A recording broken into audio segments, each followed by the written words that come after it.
If there's any doubt about the stars at the Sydney Wildlife Zoo, just look beyond the railing and behind the glass. Koalas, kangaroos, everyone wants to see koalas and kangaroos. That's why these animals are on display here, to satisfy that curiosity and to educate. Yes, these animals are adorable. Yes, everybody comes to Australia to see them. But the fact is, they're in trouble. We don't know a lot about them in the wild, and we need to find out what's going on in the wild.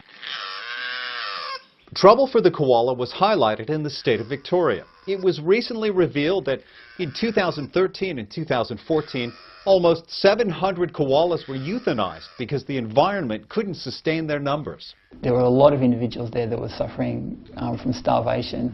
The young were starving. And the way to relieve that pressure is to reduce the population size.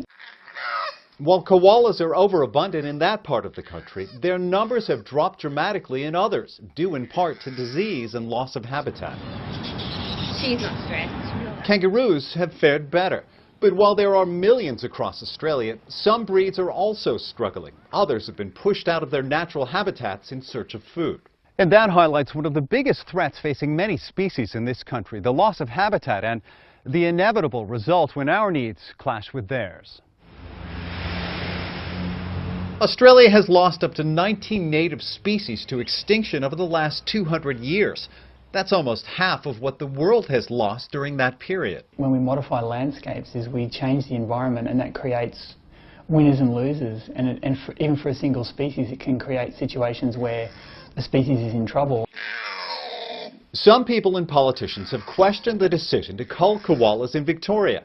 University of Sydney Associate Professor Peter Banks says it shows how biologists aren't just managing animals, they also have to cope with public perception. People in the public often don't like wild animals being killed by humans. They think that there is something wrong with that.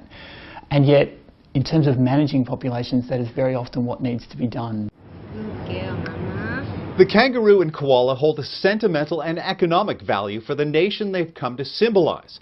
All of it adds to the increasing need to preserve their populations. There's nothing like koalas or kangaroos anywhere else in the world. They're uniquely ours, and we've got to look after them.